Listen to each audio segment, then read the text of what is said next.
Assalamualaikum warahmatullahi wabarakatuh. Alhamdulillah,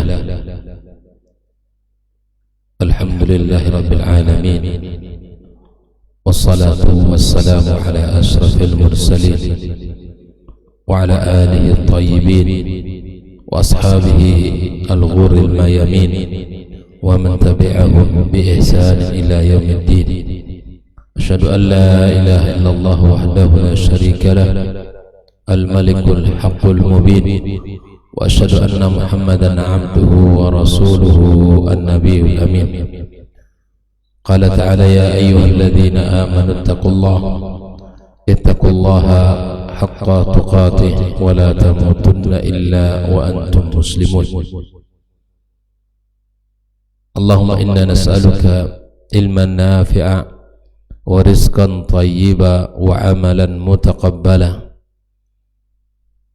Amma ba'd, fa inna asdaqal hadithi kitabullah wa khairul huda huda Muhammad sallallahu alaihi wasallam wa syarrul umuri muhdatsatuha wa kullu muhdatsatin bid'ah wa kullu bid'atin dhalalah wa kullu dhalalatin finnar. Ma'asyiral ikhwah fid din rahimakumullah, kaum muslimin dan muslimat, al-musyahidin wal musyahidat, saudara-saudari para pemirsa dimanapun berada, alhamdulillah kita panjatkan rasa syukur kita kepada Allah Subhanahu wa ta'ala atas nikmat dan karunia yang Allah berikan kepada kita.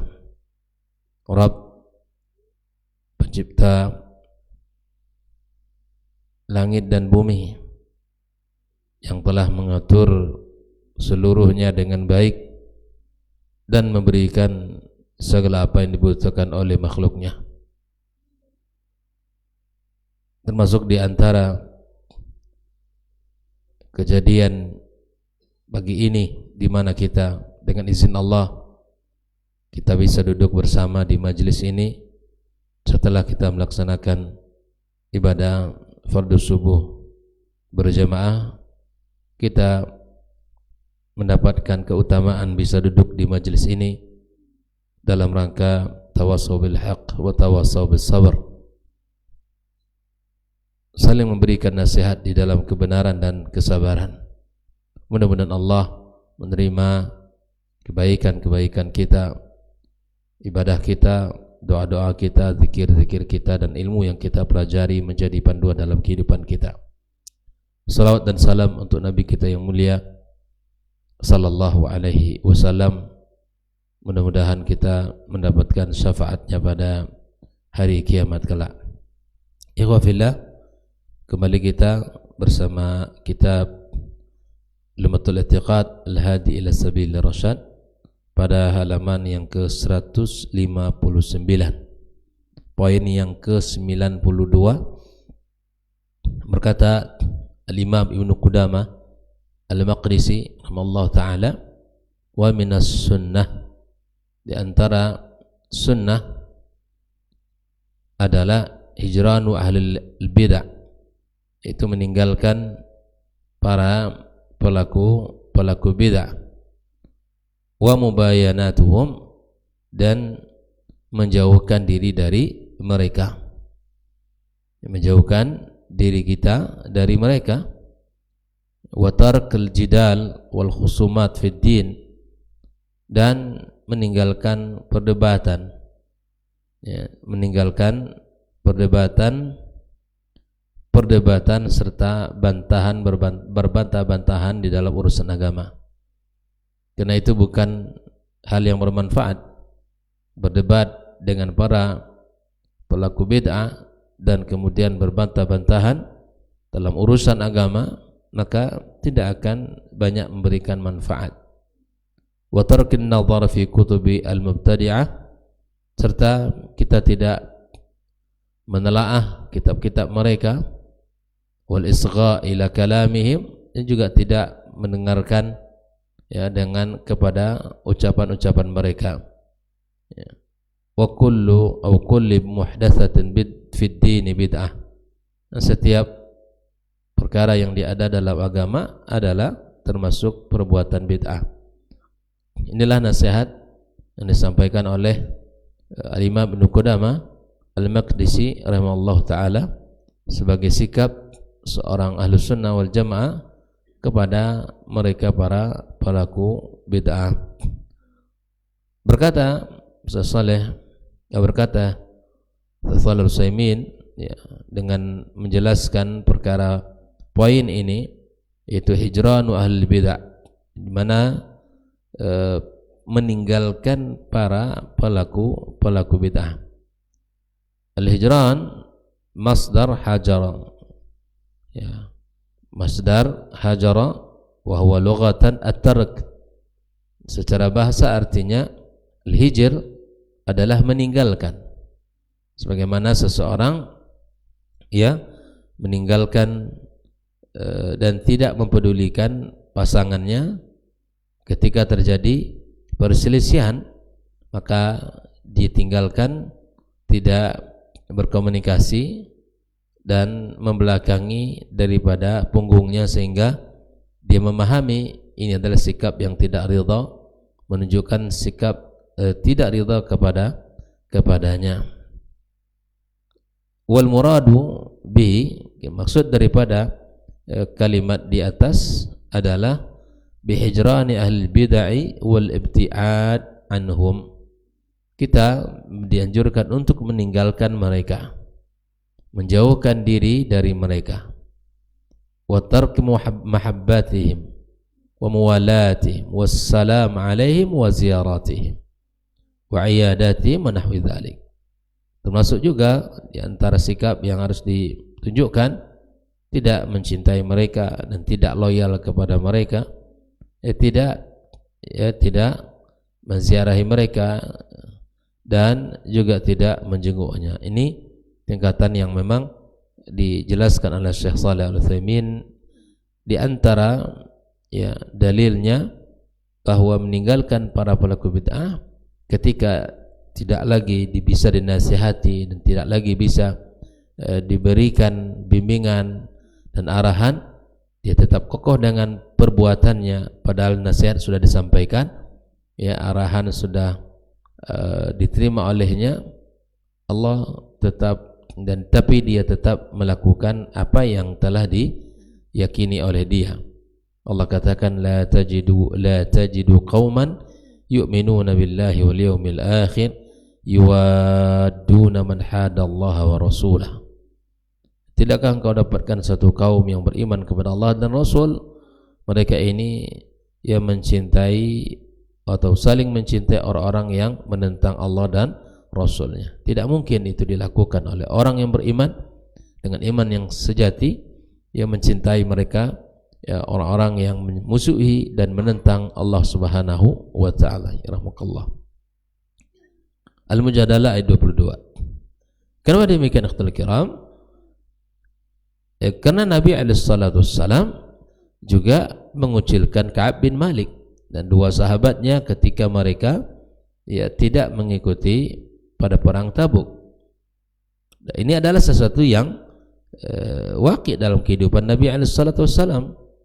Dan Nabi mengucilkan ya Ka'ab bin Malik dan tidak berbicara dengannya. Dan kita tahu setelah bagaimana Allah SWT membebaskan dan menerima taubatnya. Nah, lakin in kana fi mujalasatihim maslahah li tabyin al-haq lahum, tapi kalau kita pengen harus duduk juga, maka lihat maslahatnya. Ya, kalau seandainya maslahatnya ada, bisa kita menjelaskan al-haq kepada mereka dan bisa kita sampaikan mana yang hak, mana yang batil, mana yang abu-abu dan samar-samar, mana yang tidak. Nah, ini di antara perkara yang dibolehkan. Ketika kita duduk dengan mereka, di samping kita menjelaskan kebenaran, wa tahdhirihim minal bid'ah, juga termasuk memberikan peringatan kepada mereka dari perkara bahayanya bid'ah dalam urusan agama. Fahada fala ba'sa bidzalik. Dan ini tidak mengapa. Andainya kita duduk kemudian bisa kita menjelaskan antara hak dan yang batil, bisa pula kita memberikan peringatan bahayanya perkara bid'ah dalam urusan agama. Disampaikan hadis Nabi kita alaihi salatu wassalam, "Man ahdatsa fi amrina hadza ma laysa minhu fawarad." Tidak ada arti dari sebuah perbuatan apabila dia mengerjakan perbuatan itu dan itu ya beriringan dengan perbuatan-perbuatan ya bid'ahnya dalam agama. Nah, kalau seandainya duduk dengan mereka menjelaskan al-haq, memberikan peringatan kepada mereka dengan cara yang baik, maka ada maslahat yang ingin dicapai, ada maslahat yang ingin disampaikan, maka tidak mengapa duduk dengan mereka. Bahkan hal itu sangat dituntun dan sangat diperlukan. Allah Subhanahu wa taala menjelaskan, "Ud'u ila sabili rabbika bil hikmati wal mau'izatil hasanati wajadilhum billati hiya ahsan." Ud'u, ajaklah. Kemana kita ngajak? Ila sabili rabbika, kepada jalan Rabbmu, jalan Allah Azza wa Jalla. Kita berdakwah bukan untuk mengajak orang ke fanatik kepada kita, bukan mengajak orang untuk ya mengagumi kita, akan menjadi orang-orang yang mencintai kita. Tidak, mengajak kepada jalan siapa? Jalan Allah. Kalau jalan yang kita ajak bertentangan dengan jalan Allah, maka tinggalkan itu. Tinggalkan itu. Ud'u ila sabili rabbika bil hikmah, dengan penuh hikmah. Ya, walau izatil hasan, dengan nasihat yang baik. Yang ketiga yang penting, wajadilhum billati hiya ahsan. Kenapa penting yang ketiga ini? Karena sesuatu yang baik dan benar, jika kita tidak berusaha dengan cara yang baik, maka tidak akan mendapatkan tempat. Ya. Misalnya jalan kita benar, pasti sudah Al-Quran, Sunnah yang memandunya. Kemudian ditambah dengan yang disampaikan nasihat-nasihat yang baik, ya. Maka tinggal lagi kita memelihara bagaimana cara kita untuk mengajaknya. Ya, maka di sini Allah katakan wajadilhum billati hiya ahsan. Yautal kiram, wa hadha qad yakunu bil mujalasa wal musyafaha. Ini bisa jadi dengan duduk atau kita langsung berbicara. Wa qad yakunu bil murasala wal mukataba, bisa jadi ya dengan cara menulis, ya, kemudian mengirimkan pesan, ya. Ada terkadang kita duduk bersamanya, terkadang ada dengan lisan saja kita menelpon atau mungkin bertemu dan seterusnya. Atau jika tidak merasa kuat untuk bisa duduk, jangan-jangan nanti kalau duduk kena subhatnya, jangan-jangan kalau duduk kita termakan omongannya sehingga kita menjadi pelaku keburukan itu. Maka jika seandainya bisa dengan cara murasa wal muqataba, ini lebih utama. Min hijri ahli bid'ah tarkun nazar fi kutubihim. Di antara juga cara meninggalkan orang-orang bid'ah adalah dengan cara melihat kepada ya karya-karya tulis buku-buku mereka, khaufan minal fitnah, ya, khaufan minal fitnah biha, takut kita fitnah. Ya, jangan nanti antum berubah setelah itu. Jangan karena kuatnya hujah dia dengan logika dia, maka kita akan lemah dan bisa meninggalkan al-haq dan seterusnya. Au tarwijiha bainan nas, atau menjadikan mazhab itu lebih laku, ya, lebih diterima banyak orang, ya, dengan duduknya kita ini menjadi nilai pasar. Oh, ternyata fulan demikian. Fal ibtiadu an mawatil halali wajib. Kita diajarkan dalam Islam ini meninggalkan sesuatu yang tidak halal itu adalah wajib. Meninggalkan tempat-tempat yang tidak baik itu adalah wajib. Nabi SAW mengatakan tentang Dajjal, man sami'a bihi falyan ya anhu fa wallahi innar rajula la ya'tihi wa wa yahsabu annahu mu'min fayattabi'uhu mimma yab'ats bihi min asy-syubhat. Ya, orang siapa yang mendengarkan ya Dajjal kemudian dia didengarkannya, maka demi Allah ya sesungguhnya seorang ya didatangi dia dan dia dalam keadaan beriman, maka kemudian fattabi'u mimma yab'ats bihi min asy-syubhat, dia mengikuti seluruh syubhat yang dibawa olehnya. Hati-hati dengan hal-hal yang seperti ini, apalagi Dajjal yang fitnahnya dahsyat, ya fitnahnya sangat dahsyat. Oleh itu ikhwafillah, ya ketika kita ada memandang ada maslahat duduk menyampaikan al-haq, memberikan peringatan agar dia mengenal al-hidayah, mengenal sunnah, kemudian dia bisa mengikutinya, maka ada hal lain yang ada manfaat yang bisa kita dapatkan dari sisi situ, maka ini dibolehkan. Lakin in kana al-ghard min nazar fi kutubihim, tapi kalau seandainya tujuan membaca, menganalisa kitab-kitab mereka, wa ma'rifati bid'atihim lirad 'alaiha fala ba'sa bidzalik. Kalau seandainya kita memiliki keilmuan yang kuat, yang memiliki dasar ilmu yang kokoh, kemudian kita baca kitab-kitab mereka dalam rangka untuk membantah subhat-subhatnya, maka fala ba'sa bidzalik, maka itu boleh. Liman kana 'indahu min al-'aqidati as-sahihah ma yatahassanu bih wa kana qadiran 'ala ar-radd 'alaihim bal rubbama kana wajiban li'anna radd al-bid'ah wajib wa ma la yatimmu al-wajib illa bihi fahuwa wajib. Ini kaidah agama kita ya. Oleh karenanya barang siapa yang memiliki akidah yang kuat, dasar pondasi agama yang kuat, ya kan, maka yang dijadikan itu sebagai benteng dia agar tidak terkena syubhatnya, dan dia mampu untuk membantah, ya, bukan hanya sebagai ini mampu untuk membantah, ya, bal rubbama kana wajiban, ini bisa jadi sampai kepada hukum wajib, lian raddal bid'ati wajibun, karena menolak perkara bid'ah adalah wajib, di mana tidaklah sempurna sesuatu kecuali dengannya. Ya, maka oleh karenanya ikhwatul kiramkumullah, kita harus memperhatikan di dalam kehidupan agama kita. Jangan kita bermudah-mudah di dalam ya bergaul, jangan kita bermudah-mudah di dalam memilih teman.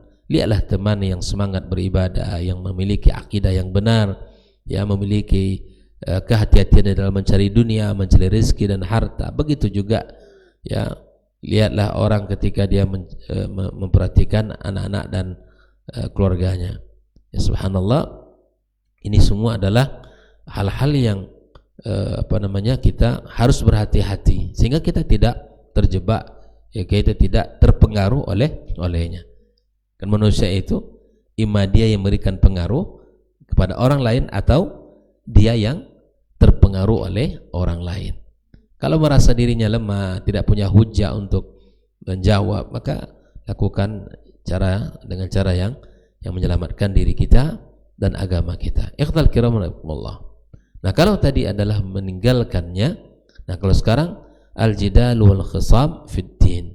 Bagaimana pula kalau hukumnya jika berdebat dan berselisih dalam agama ini? Al-jidal secara bahasa masdar jadala, ya, wal jidal munaza'a, wal khasam litaghallub alaihi, wa fil qamus al-jidal al-ludad fil khusumah, ad-dudad fil husumah, wal khisam al-mujadala fahuma bimakna wahid. Jadi sebetulnya kata al-khusuma wal khisam al-mujadalah itu artinya sama, ya. Di mana al-khisam berdebat dan selisih dan berdebat di dalam agama itu ada dua. Jadi tidak semua tercela, tapi ada dua. Berdebat di dalam Islam ada dua. Ada dua bentuk. Yang pertama, ayakunal gharad min dzalik isbatul haqq wa ibtal batil, wa hadha ma'murun bih imma wujuban aw istihbaban bihasbi al-hal. Yang pertama tujuannya adalah untuk menetapkan yang benar, mengokohkan yang benar, menjatuhkan yang batil. Kalau tujuan debat itu ini, misalnya orang berdebat Apa tujuannya? Ingin mengatakan dia paling hebat, ya, maka ini tentu harus didasari dengan sebuah titik yang memang kokoh gitu. Kalau ingin berdebat, kalau hanya untuk menentukan, mengatakan dia lebih hebat, kemudian yang lain tidak, itu tidak menjadi nilai yang positif. Makanya subhanallah, tentukan tujuan Anda berdebat untuk apa?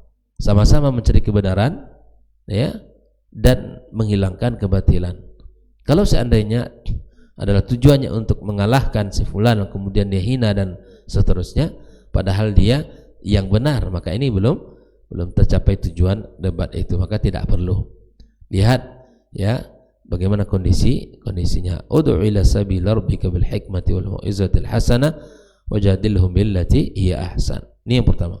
Yang kedua, ayakunal gharab min adalah at-ta'nid, menentang, awil intisar, atau membela linafs awil batil. Ini kalau berdebat itu untuk menunjukkan dia yang hebat, yang kuat, yang benar, ya kan? Walaupun dia salah. Jadi untuk menentang atau membela ya an-nafs, membela jiwa, ya, membela diri, awil batil fahada qabihun manhiyun an. Dan ini sesuatu yang tidak baik dan tercela dalam agama kita. Ma yujadilu fi ayatillah illa alladhina kafaru. Tidaklah ada orang berdebat tentang ayat-ayat Allah kecuali mereka kafir. Hanya orang kafir yang berdebat tentang ayat-ayat Allah Subhanahu wa ta'ala. Jelas ya?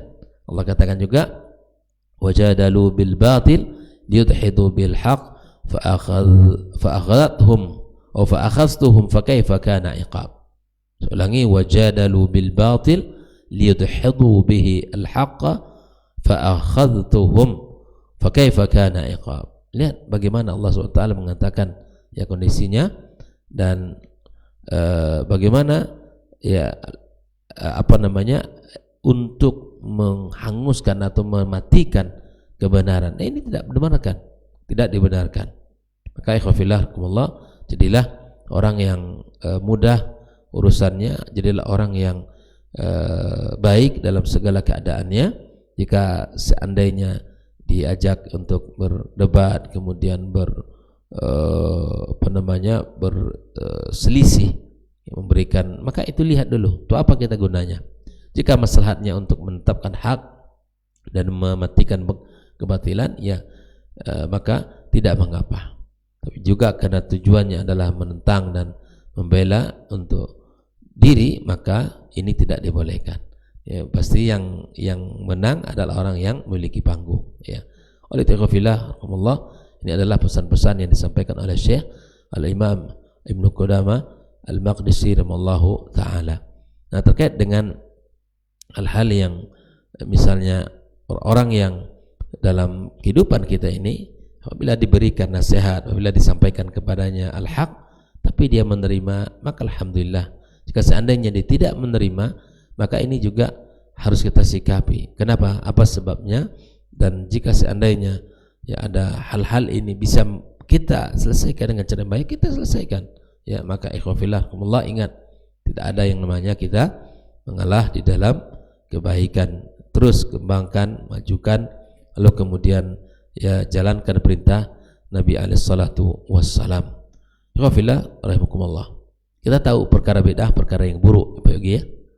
Ya tidak bagi perkara bid'ah perkara yang buruk, tidak ada bagusnya, karena agama ini sudah selesai dan agama ini telah sempurna.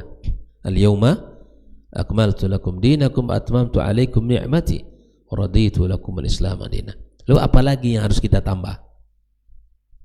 Apalagi yang harus kita tambah? Atau mungkin kita kurangi? Apalagi? Enggak ada, karena sudah sempurna dia. Telah sempurna. Makanya ketika Al-Imam Malik radhiyallahu ta'ala menyebutkan bahwa orang-orang yang menganggap, orang-orang yang menambah-nambah urusan agama, ya, maka dia telah menganggap Nabi Muhammad SAW telah khianat terhadap risalah Allah Subhanahu wa ta'ala. Kan dianggap Nabi tidak menyempurnakan. Nah, kalau Nabi tidak menyempurnakan, berarti ada ya sesuatu yang hilang, enggak. Maka nasihatnya adalah di mana Allah Subhanahu wa taala ya telah memberikan kepada Nabi Muhammad SAW bimbingan, dan Nabi kita telah menjelaskan Islam dengan sempurna dan baik. Nah, oleh karenanya ikhwafillah, tidak perlu kita tambah-tambah, tidak perlu kita kurang-kurangi. Istiqamahlah di atas jalannya. Kita tahu jalan kebaikan itu ya selalu ada tantangannya, itu pasti. Terlalulah kita berusaha untuk istiqamah di atas jalan ya agama Allah SWT yang telah dijelaskan oleh Nabi kita alaihi salatu wassalam. Oleh karenanya ikhwafillah, agama cukup dengan apa yang telah dijelaskan oleh Allah dalam kitabnya dan dijelaskan oleh Nabi kita SAW dalam melalui hadis-hadisnya. Tidak perlu kita tambah-tambah, tidak perlu kita ya jadikan sesuatu yang ya dihidupkan dan itu semua perkara bid'ah. Tidak boleh beragama dengan alasan mengikuti nenek moyang, kebiasaan orang-orang terdahulu, atau misalnya dari orang-orang yang dekat, dan itu alasan, tidak ada alasan untuk beragama. Itu tidak alasan untuk beragama. Inilah alasan beragama, itu kita memakai apa yang dilakukan oleh orang tua, oleh kakek nenek moyang kita, dan tidak bisa kita terima dalam beragama. Agama sesuatu yang telah qat'i ya sesuai dengan apa yang telah diturunkan Allah dan Rasulnya sallallahu alaihi wasallam dan Nabi Muhammad alaihi salatu wassalam. Nah, kita sebagai mukmin yang baik berusahalah mengejar kebaikan yang telah diajarkan Nabi sallallahu alaihi wasallam. Demikian pembahasan kita pada pagi ini tentang meninggalkan para pelaku bid'ah. Kita mesti bersikap, kalau tidak akan ya menjadi sesuatu yang sangat merugikan. Barakallahu fikum wa sallallahu ala nabiyyina wa habibina Muhammad wa ala alihi wa sahbihi ajma'in. Wassalamualaikum warahmatullahi wabarakatuh.